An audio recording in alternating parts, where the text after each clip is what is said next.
voz falou de novo: desce na margem do rio de esgoto, que eu vou salvar uma alma. Aí eu questionei de novo, aí a terceira vez a voz não falou agora desce, falou assim: ai de ti se tu não descer e essa alma for para o inferno. Meu Deus. Aí o meu coração tremeu, eu falei: Senhor, eu vou, mas eu quero te fazer um pedido. Eu vou resgatar essa alma lá que o Senhor está falando, mas eu peço ao Senhor que visite o meu irmão e liberta a alma dele e depois o corpo dele da cadeia. Aí desci, gastei mais ou menos ali, Bruno, uns 40 minutos para chegar aonde Deus tinha me mostrado, né?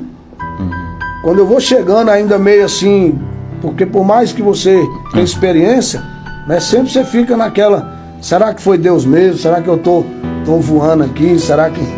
Quando de repente eu olhei uns 50 metros assim, quando eu estava chegando, aí eu vi um corpo se debruçando no chão, na beira do rio, a correnteza passando, né? O rio de esgoto tinha uma correnteza forte, e aquele corpo se debatendo, as pernas já estavam dentro do rio já, assim, a água batendo já para ele cair.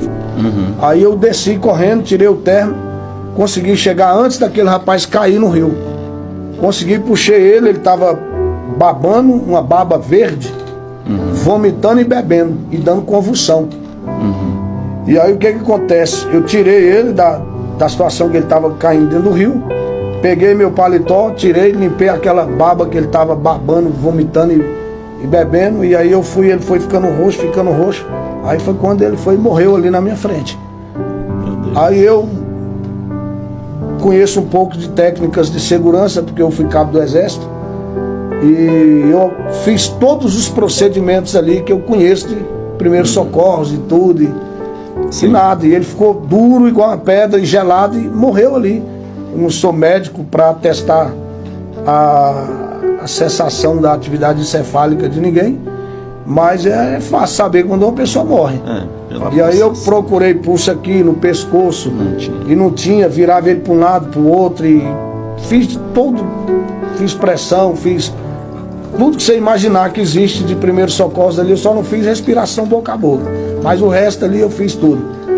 E aí não teve jeito, o cara ficou lá no chão. Era um rapaz de uns 18 a 19 anos de idade, de boa aparência. E aí eu chorei ali, né, de ver aquela situação. Falei: Deus, o Senhor falou para mim que ia salvar, e agora o rapaz morreu. Eu obedeci o Senhor.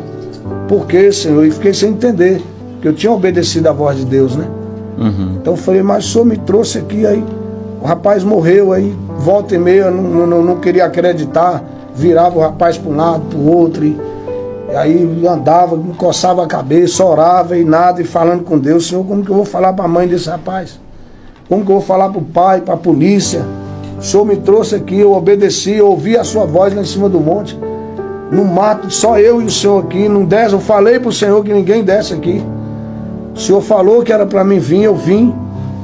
Aí nada, aí sentei, tinha um barranquinho assim, tipo um cupim assim do lado. Aí eu sentei, fiquei ali uns 20 e poucos minutos ali, olhando aquele defunto mesmo, na expectativa dele levantar ou não, mas para mim eu sabia que ele estava morto. E aí quando eu estou sentado assim, orando, falando com Deus e até chorando ali por aquela situação, a voz tornou a falar comigo. A mesma voz que tinha falado em cima do monte. Falou assim: não te hei dito que se tu crer, tu verás a glória de Deus? Eu sou a ressurreição e a vida. Aquele que crê em mim, ainda que esteja morto, viverá. Glória. Aí na hora eu senti uma convicção muito forte, uma fé sobrenatural. E aí eu coloquei a mão na cabeça, ele estava deitado assim de barriga para cima, né?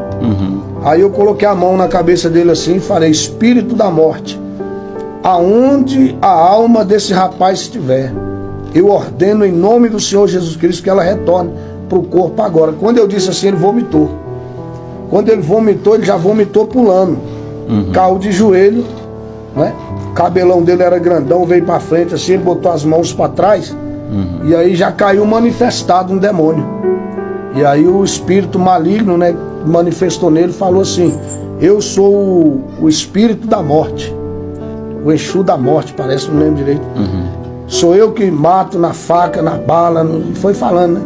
Aí eu lembro até hoje, ele falou: quem mandou você vir aqui? Aí eu falei, o Deus de Daniel 2:22, que revela o profundo e o escondido, conhece quem está em trevas e com ele mora a luz. E aí na hora eu falei assim, e o demônio falou assim, quem mandou você vir aqui? O que eu acho interessante é que ele disse assim, ó, essa alma já está no inferno. Meu Deus. Quem entrou no corpo ali foi o espírito maligno. Ele disse, essa alma já está no inferno. Quem mandou você vir aqui? E aí eu falei, quem mandou foi o Deus de Daniel 2:22 e tal. Aí eu falei, eu não vou te expulsar aqui. Tu tá amarrado em nome de Jesus e eu só vou te expulsar lá em cima do monte, para ficar de testemunho para os irmãos do que Deus fez. Aí fui arrastando, dando ordem para esse demônio andar e foi muito difícil ele chegar lá em cima. Quando já quase assim 6 horas, 18 horas, já chegando lá, alguns irmãos viram eu lá embaixo tentando subir com esse moço endemoniado, desceram, me ajudaram, nós levamos ele lá para cima do monte e aí fizemos um ciclo de oração e começamos a orar para expulsar aquele espírito maligno, né? E ali quando nós expulsamos o espírito maligno, aquele rapaz foi liberto. Ô Gabriel, eu vou falar um negócio para você, que o que mais me chamou a atenção, pastor Márcio, e é isso que ficou muito forte registrado na minha memória, além de tudo isso que é impactante, né, o que aconteceu, foi a alegria daquele moço.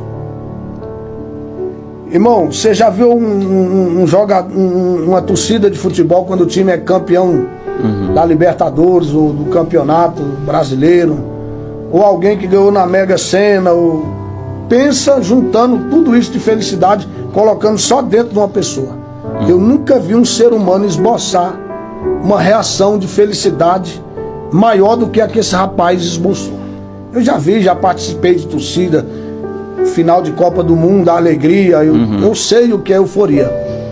Mas eu nunca vi um ser humano alegre igual eu vi esse rapaz. Irmão, ele pulava, ele gritava, ele rolava, ele beijava a gente, ele pegava os irmãos, levantava, beijando, gritando, agradecendo. Ele passou mais ou menos uns 20 minutos gritando, correndo no monte, gritando, só falava obrigado Deus, obrigado. Agora eu sei que Deus existe, o inferno é real.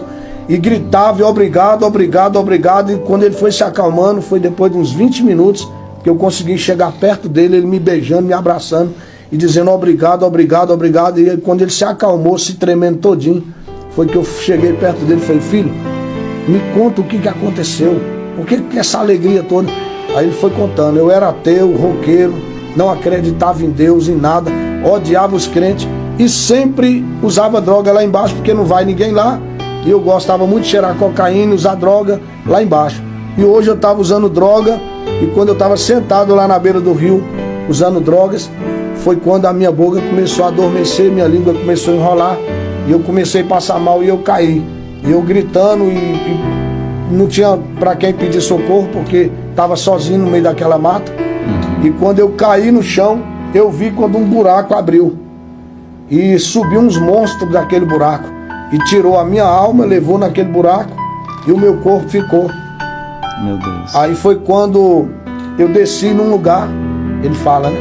E eu só posso acreditar que esse lugar é o inferno, porque um segundo lá é uma eternidade. Não existe no mundo um filme de terror que você possa comparar com aquele lugar em relação a sofrimento. E quando eu entrei naquele lugar, os monstros que me levaram com muita alma que cai direto, gente caindo naquela prisão, e eu fiquei agrilhoado numa pedra, num negócio assim esquisito, e aqueles monstros voando na minha frente, dando gargalhada e dizendo que eu era o mais novo habitante do inferno, que naquele lugar só tinha porta de entrada, ninguém nunca tinha saído de lá, e que eu estava banido eternamente da salvação de Deus. E ali eu desesperado, sendo torturado, quando eu olhei, ele disse assim, eu não vi, porque se eu disser que eu vi o rosto, eu estou mentindo. Mas o corpo era de um ser humano com vestes brancas e brilhava muito, não dava para ver o rosto, e na mão tinha uma espada. Quando eu olhei, aquele clarão entrou no lugar e uma espada que estava na mão desse ser triscou nas correntes que eu estava preso, e quando eu pisquei o olho, subi numa velocidade muito grande. Quando eu abri o olho, eu estava aqui em cima do monte e vocês orando por mim. Eu tenho certeza que Deus livrou minha alma do inferno. Meu Deus.